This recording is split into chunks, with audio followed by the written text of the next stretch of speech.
72년을 살면서 김순자 할머니는 손이 늘 재봉틀의 바늘 아래 두꺼운 천을 밀어 넣는데 익숙했다.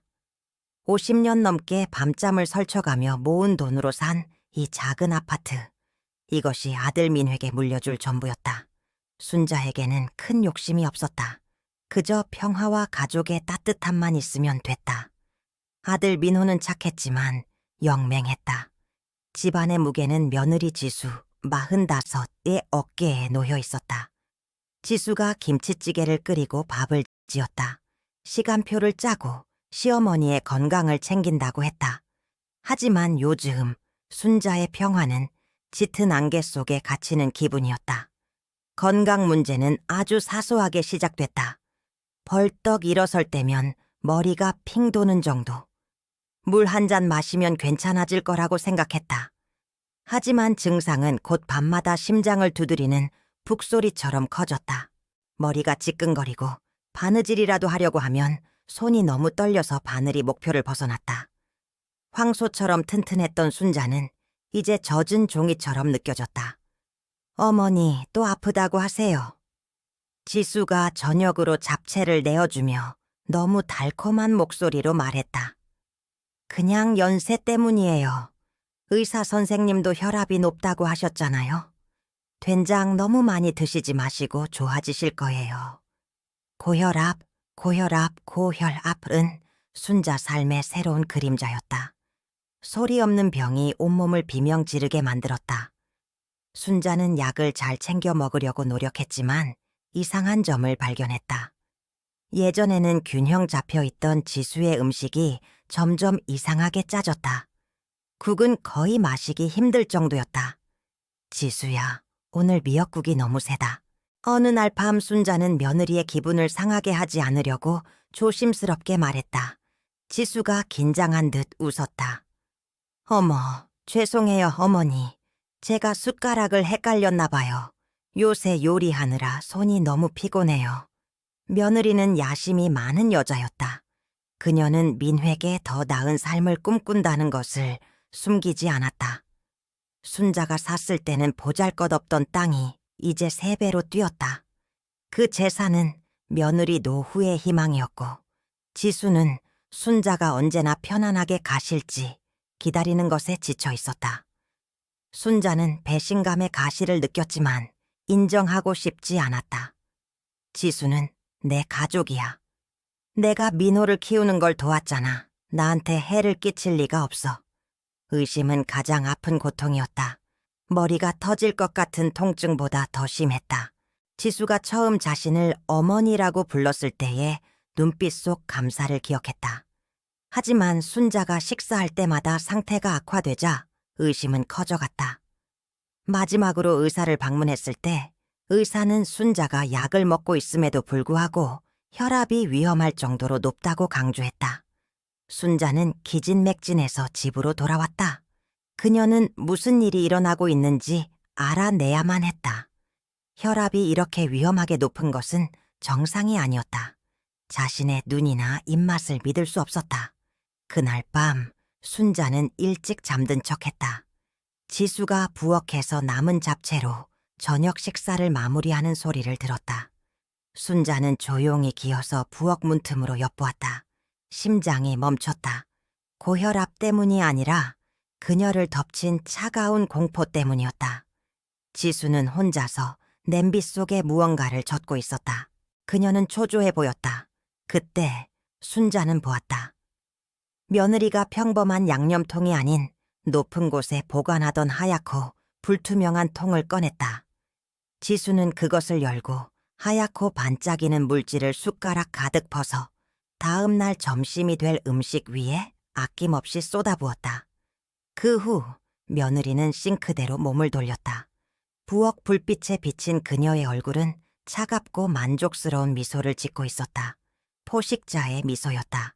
순자는 온몸을 떨며 뒤로 물러섰다. 이마에 땀이 흘렀다. 그녀의 증상은 몸의 고장이거나 노화 때문이 아니었다. 그것은 고의적이었다. 1. 배신감 순자는 비틀거렸지만 벽을 붙잡았다. 며느리가 복도로 다가오는 소리가 들렸다. 절망적으로 그녀는 조용히 침대로 돌아가 깊이 잠든 것처럼 숨을 몰아쉬며 눈을 감았다. 지수가 방에 들어와 머리맡에 작은 램프를 켰다. 그녀는 잠든 척하는 시어머니를 내려다보았다. 잘 주무세요, 어머니. 지수는 속삭였지만 그 목소리에는 다정함이 없었다. 건조하고 계산적인 어조였다. 며느리는 순자를 향해 몸을 숙였다. 잘 자라는 입맞춤을 하려는 것이 아니라 순자가 움직이지 않는지 확인하려는 듯 이불을 정리했다. 그때 지수는 순자의 심장을 칼로 찌르듯 그녀의 심장을 찢어놓는 말을 내뱉었다. 그녀의 마음에 있던 공포를 확인시켜주는 말이었다. 순자는 숨을 멈췄다. 몸이 예전 같지 않다고 자주 말씀하셨죠? 당연해요. 당신이 빨리 가셔야 민호 씨의 대출을 어떻게 할 수 있을지 결정할 수 있잖아요. 이 땅은 이제 서류상으로 우리에게 훨씬 더 가치가 있어요. 좀 더 협조적으로 행동하세요, 어머니. 순자의 심장이 미친 듯이 뛰었다. 그녀는 고혈압 때문에 죽지 않았지만 이 배신감의 충격이 그녀를 거의 죽일 뻔했다. 그녀는 이제 이해했다. 몸이 망가진 것이 아니었다. 그들이 그녀가 먹는 음식으로 천천히 그녀를 죽이려라 하고 있었다. 순자는 침대 시트를 꽉 붙잡았다. 살다 보니 별일 다 있다. 그녀는 너무 나약해져서 그들이 하는 말을 모두 들으면서도 움직일 수 없었다. 이대로 죽을 수는 없었다. 72년을 살아온 그녀의 삶이 며느리의 탐욕 때문에 이렇게 끝날 수는 없었다. 마음이 약해졌다고 해서 내가 바보인 줄 알았나 보지. 순자는 속으로 이를 갈았다. 그녀는 눈을 감은 채 결심했다. 살아야 했다. 이 모든 것이 자신의 오해이거나 꿈이 아니라는 것을 확인해야 했다. 그리고 만약 사실이라면 이 지옥에서 벗어나야 했다. 그들이 자신을 죽일 도구를 부엌에 숨겼다면 순자는 자신의 구원을 위한 도구를 찾아야 했다. 잠이 오지 않았다. 온몸에 소름이 돋았다. 그날 밤 이후 순자는 음식을 먹는 것에 완전히 겁에 질렸다. 지수가 차려주는 모든 식탁이 함정처럼 느껴졌다. 그녀는 며칠 동안 음식을 거의 입에 대지 않았다. 지수가 걱정스러운 표정으로 국을 권할 때마다 순자의 위는 돌처럼 딱딱해졌다. 지수는 순자가 음식을 거부하는 것을 보고 상황이 악화되고 있다고 믿는 듯했다. 그녀의 눈빛에는 희미한 기쁨이 맴돌았다. 순자는 이제 혼자가 아니었다. 그녀는 몸이 아픈 약자가 아니라 생존을 위해 싸우는 병사였다. 그녀의 손은 재봉틀 바늘뿐만 아니라 진실을 파헤치는 도구를 쥐어야 했다. 그녀는 사는 게 어디 쉽냐고 스스로에게 물었다. 쉽지 않았다. 하지만 포기하지 않을 것이다. 그녀의 다음 움직임은 조심스러워야 했다. 그녀는 민호와 지수에게 자신이 여전히 침대에서 일어나지 못하는 곧 무너질 늙은 여인으로 보여야 했다. 72년 만에 김순자는 처음으로 가족에게서 완전히 단절된 채 생존을 위한 외로운 전쟁을 시작했다. 그녀는 몸을 일으켜 앉아 고혈압 때문에 지끈거리는 머리를 감싸 안고 다음 행동을 계획하기 시작했다. 이 세상에서 그녀의 삶은 그녀만이 지킬 수 있었다. 순자는 며칠 동안 죽은 듯이 지냈다. 지수가 차려주는 밥상 앞에서는 숟가락만 들었다 놨다 했다. 지수는 걱정하는 척하며 순자가 좋아하는 미역국을 끓여왔다. 어머니, 기운 차리셔야죠. 좀 드세요. 며느리의 목소리는 따뜻했지만 순자의 귀에는 독을 권하는 소리로 들렸다. 순자는 억지로 국을 한 모금 마셨다. 혀가 얼얼했다. 지수는 순자가 평소에 짜게 먹는다고 생각했는지 아니면 정말로 맛을 몰랐는지 국은 거의 소금물 같았다. 어머니, 다 드세요. 지수는 순자의 눈을 똑바로 쳐다보며 말했다. 그 눈빛에는 예전의 감사함 대신 빨리 이 일이 끝나기를 바라는 조급함이 섞여 있었다. 순자는 속이 울렁거렸다. 고혈압 약을 먹어도 혈압이 떨어지지 않는 이유를 이제 알았다. 약은 혈압을 낮추려 애쓰고 음식은 혈압을 끌어올리려 애쓰고 있었다. 이 싸움에서 순자의 몸은 매일 지고 있었다. 그래. 고맙다. 지수야. 순자는 국물은 남기고 밥알 몇 개만 겨우 삼켰다. 며칠 후 순자는 확실한 증거를 잡아야 한다고 생각했다.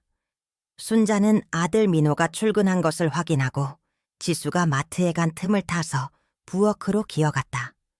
심장이 불안하게 뛰었지만 이제 더 이상 아픈 것보다 죽는 것이 두렵지 않았다. 순자는 높은 곳에 있던 며느리가 사용했던 하얗고 불투명한 통을 겨우 꺼냈다. 뚜껑을 열자 하얀 가루가 나왔다. 순자는 손끝으로 조금 찍어 맛을 보았다. 소금? 아니 이건 일반 소금보다 훨씬 짜고 쓴맛이 났다. 순자는 이 가루를 가지고 무엇을 해야 할지 알 수 없었다. 그때 순자의 눈에 부엌 찬장 위에 쌓여있던 지수의 오래된 병원 재보금이 들어왔다. 지수가 결혼 전 간호조무사로 일했을 때 입던 것이다. 순자는 제복을 뒤졌다. 주머니 속에서 쭈글쭈글한 작은 메모지를 발견했다. 메모지에는 지수가 평소에 쓰는 깔끔한 글씨로 적혀 있었다. 최고 혈압 118 최저 혈압 106 투여량 하루 3번 1개씩 추가. 목표 15일 이내 신부전 뇌졸중 유도. 위험군 70세 이상 환자. 주의 포타슘 섭취 제한. 순자의 머릿속이 새하얗게 변했다. 며느리는 그냥 연세 때문이라고 했지만 지수는 순자의 건강 상태와 고혈압에 대한 지식을 완벽하게 알고 있었다. 지수가 순자의 혈압을 올리기 위해 계획적으로 소금을 추가하고 있었다는 증거였다. 순자는 온몸이 떨렸지만 이 메모지를 꼭 쥐었다. 이 종이는 그녀의 생명줄이었다. 순자는 이 사실을 누구에게 말해야 할지 몰랐다. 민회에게? 민호는 아내의 말을 더 믿을 것이다. 의사에게? 의사는 지수의 친구였고 아마도 이미 한통속일 수 있었다. 순자는 이 지옥에서 혼자였다. 그녀는 숨 쉬는 것조차 어려웠다. 마음이 흔들린다. 너무 오랫동안 며느리를 믿어왔던 자신을 용서할 수 없었다. 이대로 주저앉으면 안 된다. 순자는 이웃의 이 간호사 아줌마를 떠올렸다. 이 아줌마는 순자가 재봉틀 공장에서 일할 때부터 알고 지낸 사이였다.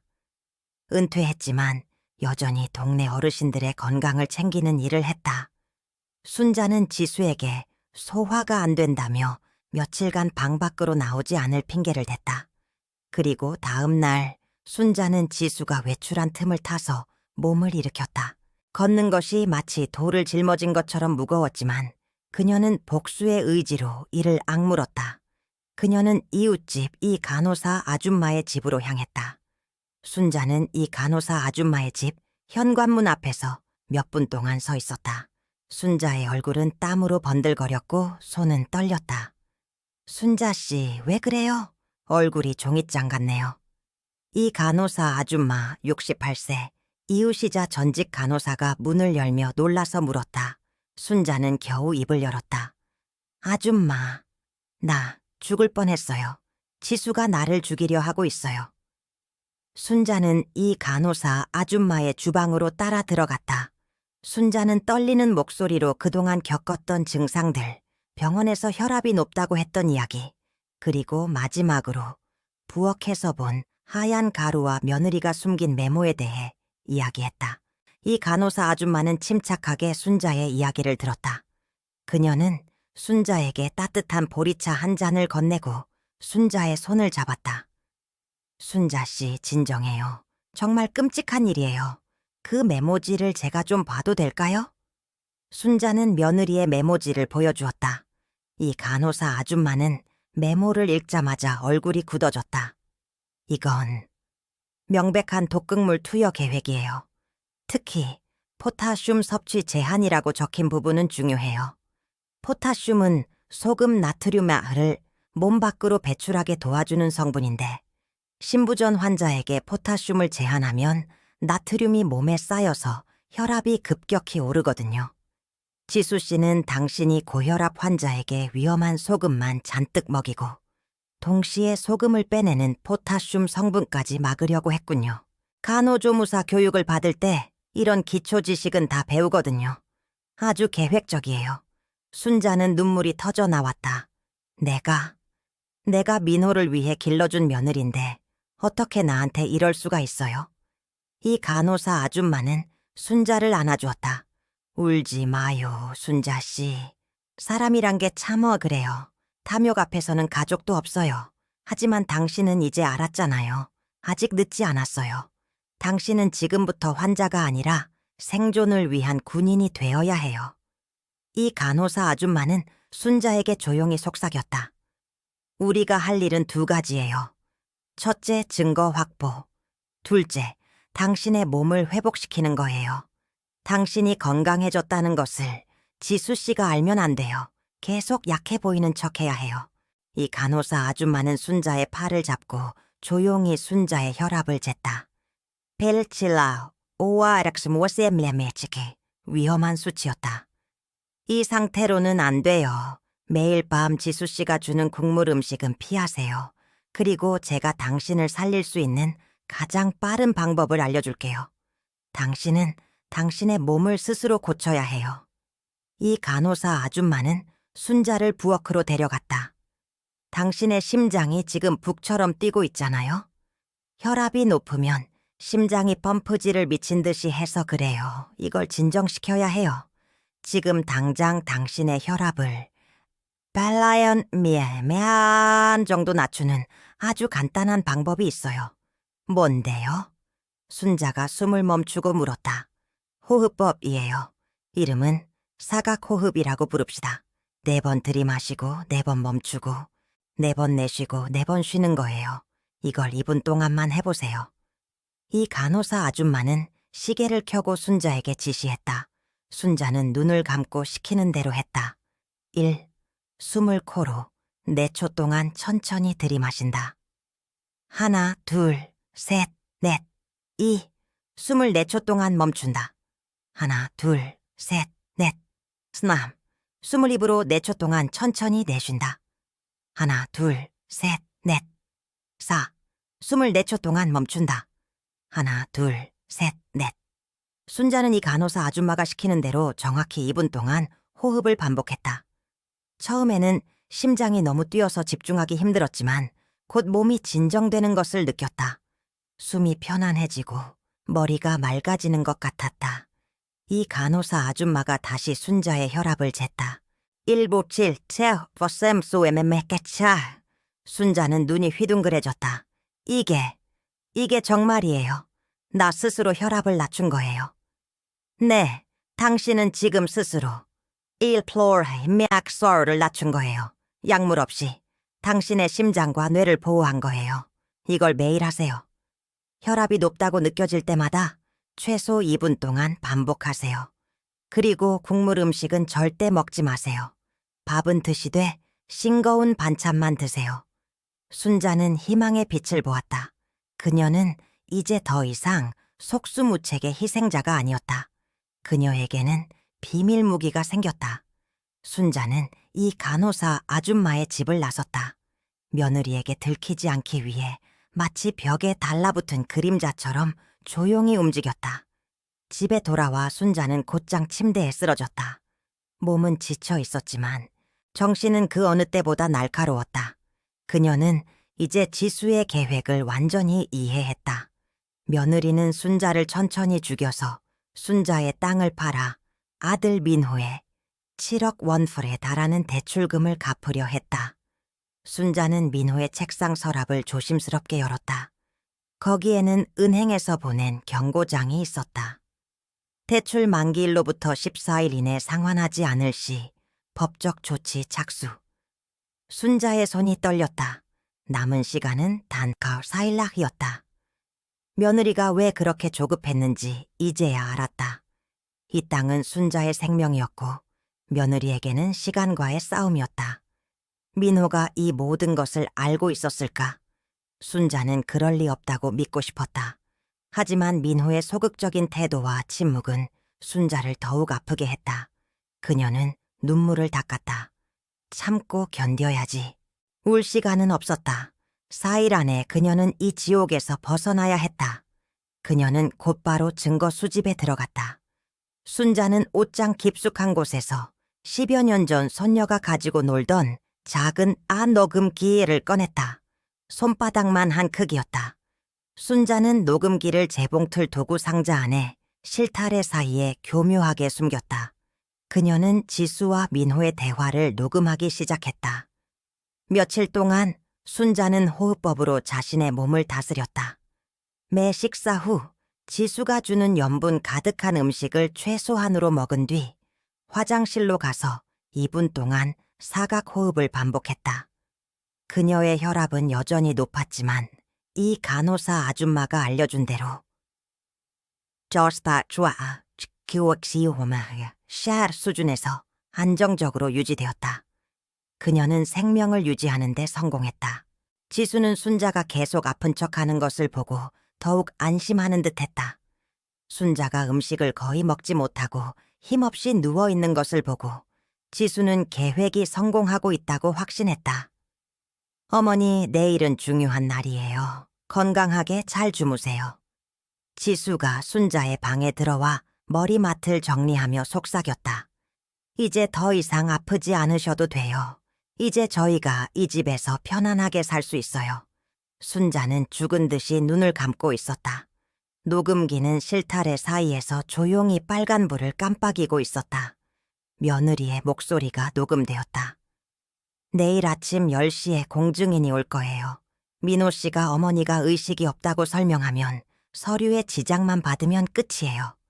24시간 안에 우리가 원하는 대로 될 거예요. 순자는 심장이 멎는 것 같았지만 침착하게 사각호흡을 시작했다. 들이마시고 멈추고 내쉬고 쉬고 2분 동안의 사투 끝에 그녀의 떨림은 멈췄다. 지수는 순자의 팔을 잡고 공증 서류에 서명을 연습하는 듯 순자의 손을 펜에 갖다 댔다. 이 빌어먹을 땅 때문에 내가 이 고생을 했지. 7년이나 기다렸어요, 어머니. 천천히 가도 된다고 생각했지만 당신의 욕심이 우리를 힘들게 했어요. 이제 편안히 가세요. 지수는 순자가 듣지 못할 거라고 생각하며 독백했다. 순자는 눈을 감은 채 마지막 순간을 기다렸다.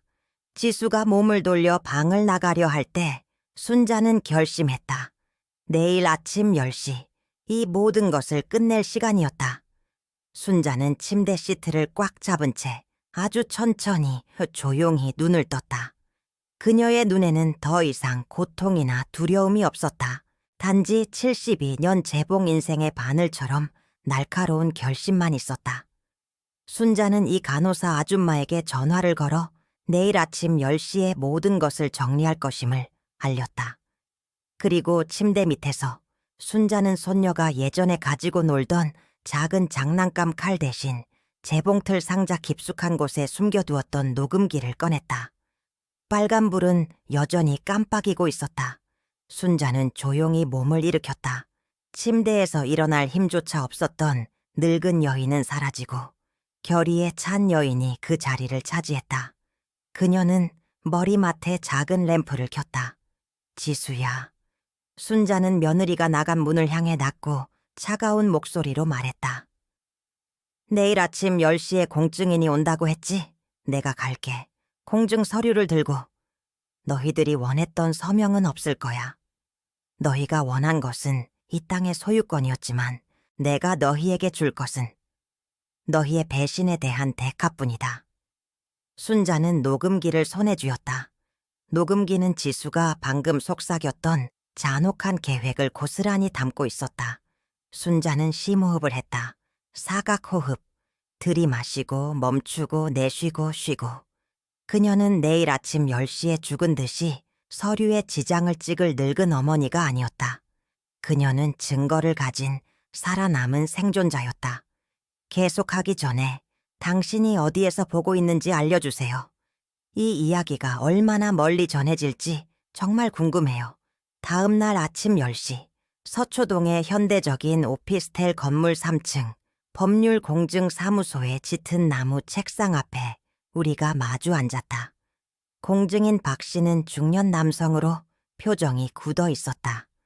며느리 지수는 감색 저고리를 차려입고 있었지만 눈빛은 불안정했다. 민호는 상아색 셔츠를 입고 있었으나 얼굴이 흑빛이었다. 나는 그들이 기대했던 대로 푹 수척해진 모습으로 이 간호사 아줌마의 부축을 받으며 들어섰다. 지수는 애써 웃으며 말했다. 어머니가 갑자기 기력이 쇠하셔서 저희가 급하게 대리 서명을 받으러 왔어요. 공증인님, 서류를 준비해 주시겠어요? 그 순간 문이 다시 열렸다. 지수의 눈이 흔들렸다. 예상치 못한 인물들이 들어섰기 때문이었다. 강력팀 김경희와 그의 동료 형사 한 명이 들어섰고 그 뒤를 이어 내게 호흡법을 가르쳐준 이 간호사 아줌마가 당당히 나섰다. 나는 이 간호사 아줌마의 팔을 잡고 있던 손을 놓았다. 나는 이제 지팡이가 필요 없었다.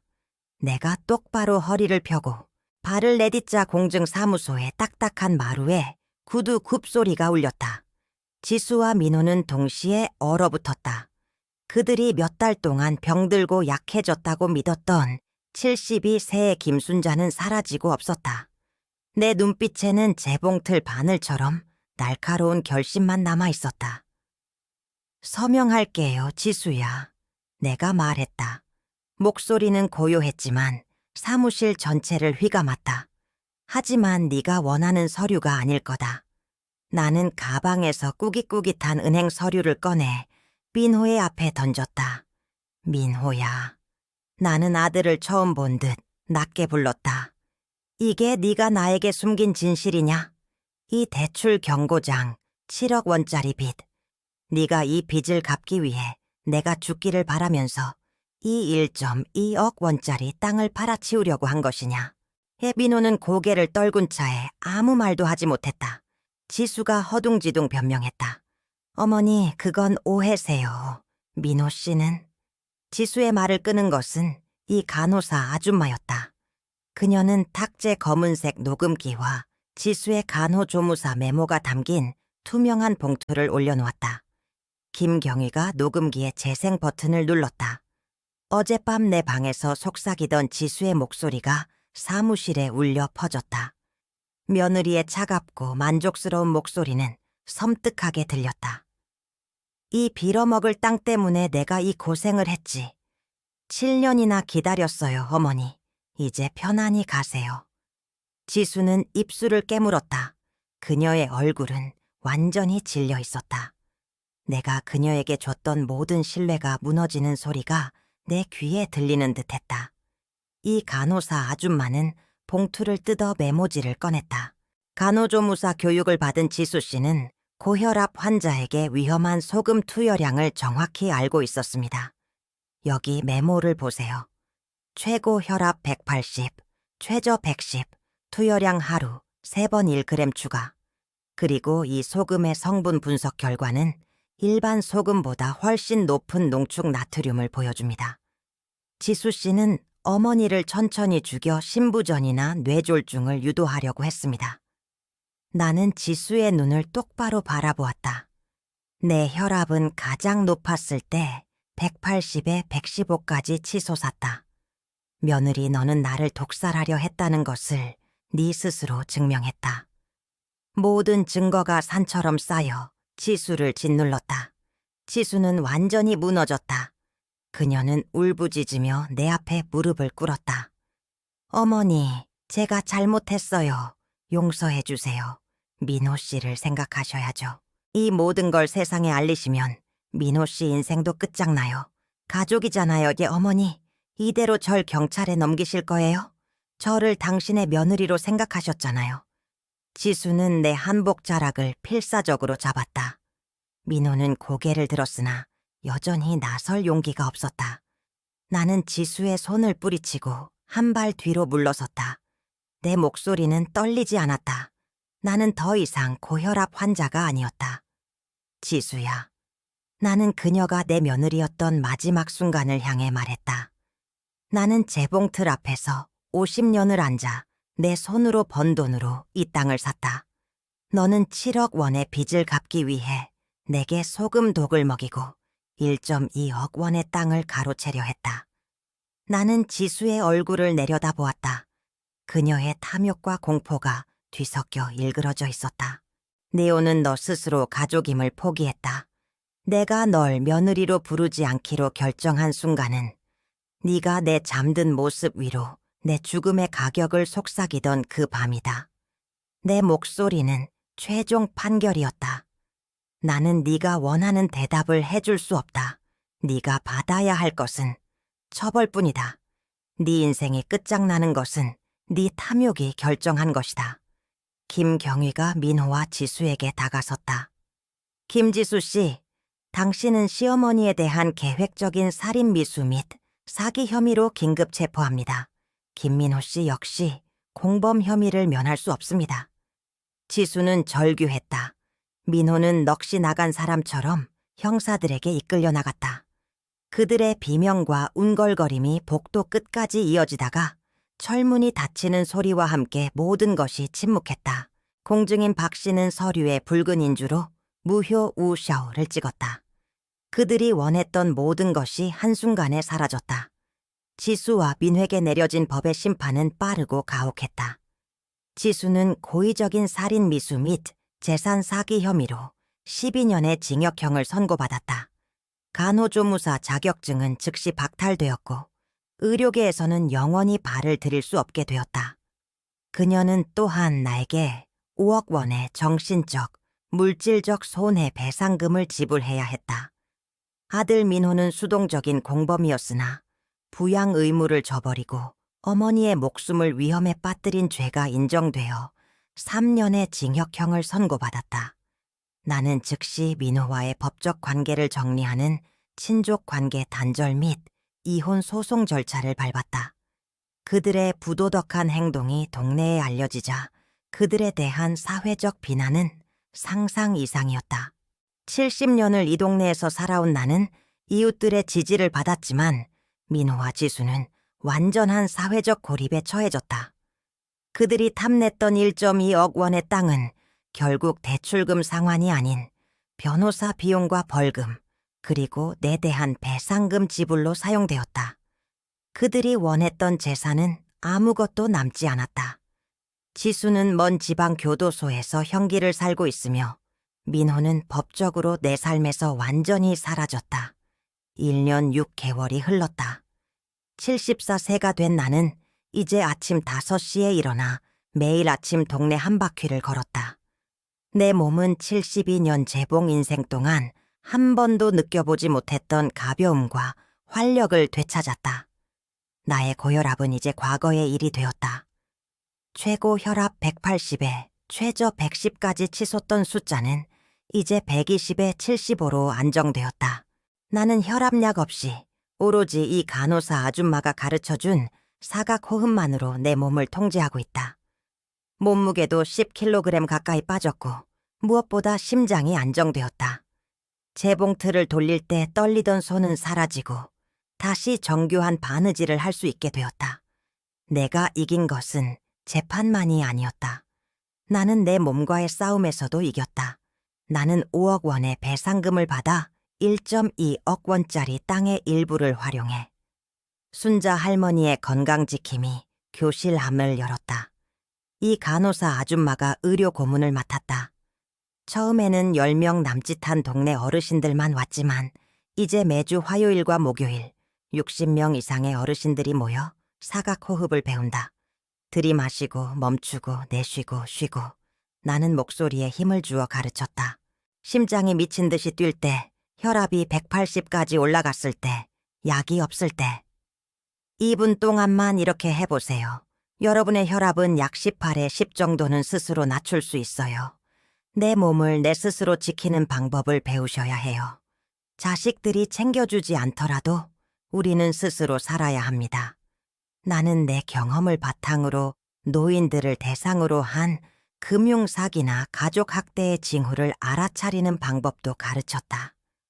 이제 나는 더 이상 침대에 누워 다음 끼니를 두려워하는 늙은 여인이 아니었다. 나는 삶의 지혜와 건강을 나누는 리더가 되었다. 나는 이 간호사 아줌마와 함께 내 아파트에서 평화롭게 살고 있다. 그녀는 친구이자 조언자이자 나의 생명의 은인이다. 우리는 매일 저녁 소금기가 없는 건강한 식사를 함께하며 하루의 평안을 나눈다. 가끔 창밖을 바라보며 민호와 지수를 생각한다. 그들의 탐욕이 그들 자신을 파괴했다. 그들이 내게서 훔치려 했던 모든 것은 그들의 손에서 빠져나가 이제 수많은 사람들의 건강과 안전을 지키는 데 쓰이고 있다. 내가 누웠던 자리에 생명의 씨앗을 심고 내 목숨을 노리던 자들의 공간에 희망의 빛을 밝혔다. 72년을 살면서 나는 늘 가족을 위해 희생하는 어머니로 살아야 한다고 배웠다. 하지만 가장 큰 배움은 내가 나 자신을 지켜야만 비로소 다른 이들을 도울 수 있다는 것이었다. 오늘도 나는 평화로운 숨을 쉰다. 지수는 나를 소금으로 서서히 죽여서 1.2억 원의 땅을 차지하려 했다. 나는 그들이 탐했던 그 땅 위에서 매주 수많은 이들에게 사각호흡을 가르친다. 가장 완벽한 복수는 소금기 없는 평화로운 숨결을 되찾는 것이다. 나의 심장은 이제야 비로소 평화롭다. 그리고 끝까지 함께 해주셨다면 이야기에 대한 당신의 생각과 앞으로 어떤 종류의 이야기를 더 보고 싶은지 댓글로 남겨주세요. 여기 와 주셔서 정말 감사합니다. 다음 감동적인 이야기에서 또 만나요.